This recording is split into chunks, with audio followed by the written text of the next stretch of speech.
Hello everyone and welcome to another Wizard101 Craft Guide series video. Last episode we finished up the life spells, now we're moving right on to the death spells. Death gets like a medium, it's like not the best and not the worst school in regards to crafting spells. They get Deer Knight, but Deer Knight is now not even the best death hit all spell anymore. But they also get stuck with like Lord of Night, which like isn't that good, so it's okay.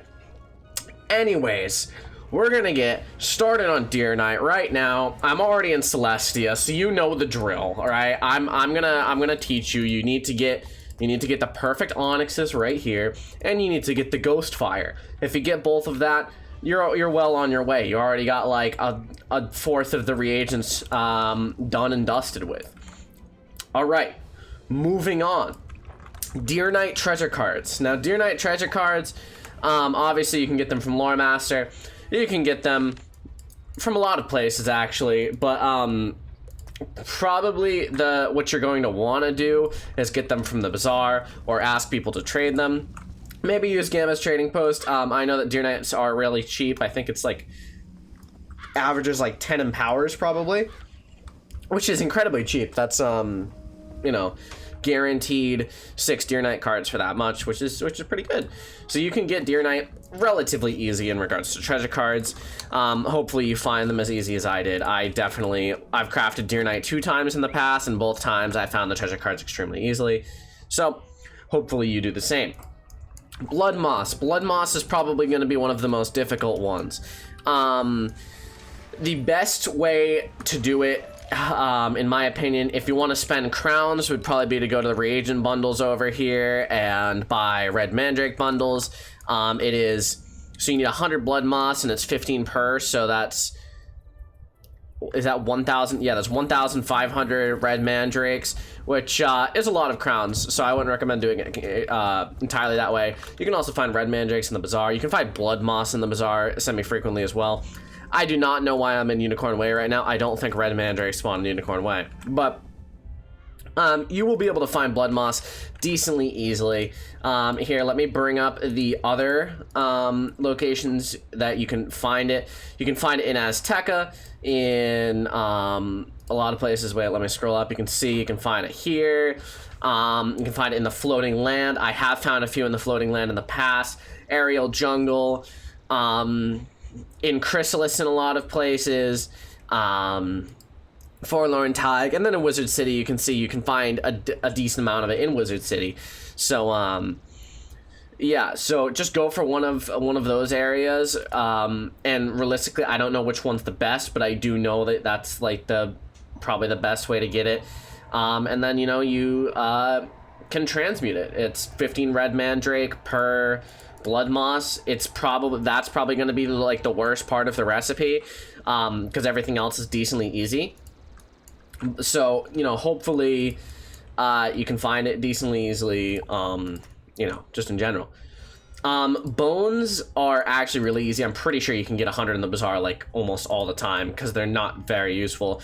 You can also transmute bronze gears for some reason into bones, so you can also buy bronze gears from the bazaar and transmute them into bones if you want to. I don't know why specifically, but you can do that. Getting 100 bones will be kind of annoying, but you know, you can definitely do it. Next on the list is springs. Now springs, I find those are actually more frequent than scrap iron in the bazaar because scrap iron is used for more than springs are. But otherwise you can come to Regent Square and you can see there's scrap iron along the edge here. Also some mistwood if you want it.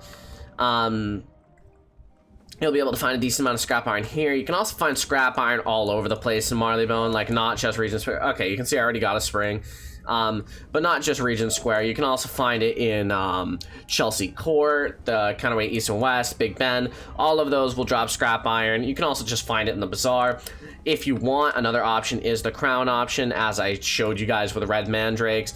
I wouldn't recommend buying these because they are, oh, I didn't mean to go in here, because they are expensive. 500 crowns per so that's like $1 per 100 reagents, which means you could theoretically, you know, like if you bought 5,000 crowns, which is $10, you could get 1,000 of one of those types of reagents, which means it takes probably about $15 to actually buy the proper amount of blood moss, or $10 for the springs. Well, it'll be like $7.50, but $10 basically. Actually, wait, no, sorry, I was thinking it would be $20. Okay, now, disregard what I said. It would be $20, which is definitely expensive. I just wouldn't recommend it. But if you want to go that route, if you have spare money and you don't want to use time, you can do that as well. Again, Bazaar is probably one of the best locations to get springs, because springs are more common than scrap iron. You'll probably find springs there decently easily. Sunstone. We've been over this before. Mirage is probably the best way to get it. I don't have Mirage unlocked on this wizard, so I can't go there. But Mirage, definitely it spawns decently common in the Caravan, in Alkali Burrows, something Wastes, I forget what they're called. But, you know, it probably won't be too bad to find them. You can also find them in Zafaria, Stone Town.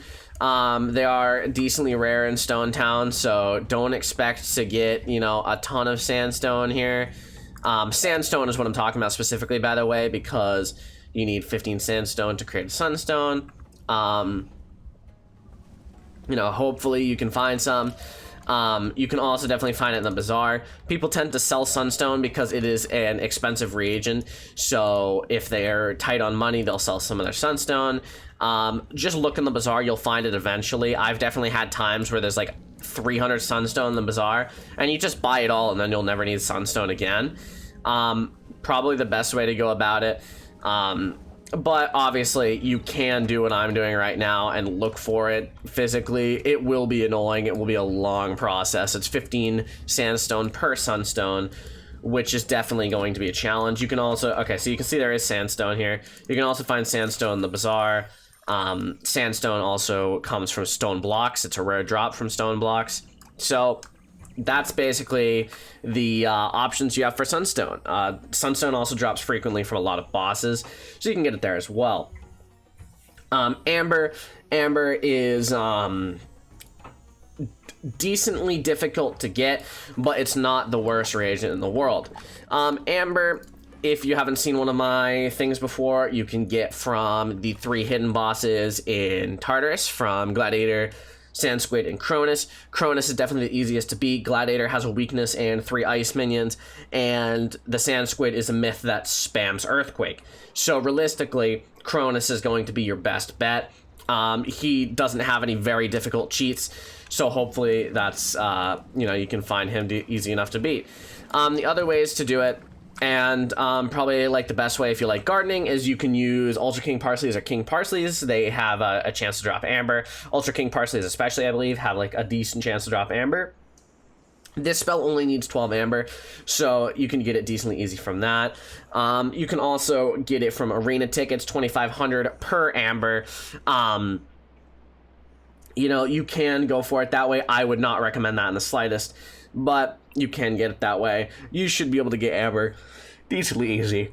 A lot of bosses will drop it, and you'll find it a lot easier at higher levels to get it. Like, for example, my fire has a lot of amber dust and Merle's whiskers, and he has some golden pearls and stuff. So, like, you can see, my balance here could craft another amber, I believe. He doesn't have enough Merle's whiskers, but it's 5 Merle's whiskers, 10 golden pearls, 10 sunstone, and amber to get it. You'll find that it can be a bit difficult, but you will be able to get it. So hopefully that helped. That's how you craft Deer Knight. As I've said, I've crafted it 2 times. This recipe is decently easy compared to other ones. It's definitely not as hard as Ratatoskir Spin or even Pigsy. Specifically, that 12 Amber is significantly easier to get, especially with double reagents compared to other things. 12 Amber, you can probably, theoretically, you could get it in 6 Cronus battles with double reagents. You won't. You'll probably get it in more than that, but you know, you should be able to get some. So, that's it for this episode of the Crafting Guide series. If you enjoyed, please drop a like and the sub button. I appreciate all the support I've been getting recently from all of you guys. Next episode will be Lord of the Night.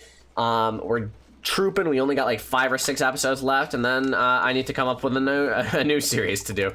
I wanted to really finish this series because I don't have very many finished series on my channel, so I kind of wanted to finish that real quick, and then you know, move on. So yeah, as I said, drop a like, hit the sub button, and I'll see you in the next video. Have a fantastic day. Thank you all for watching.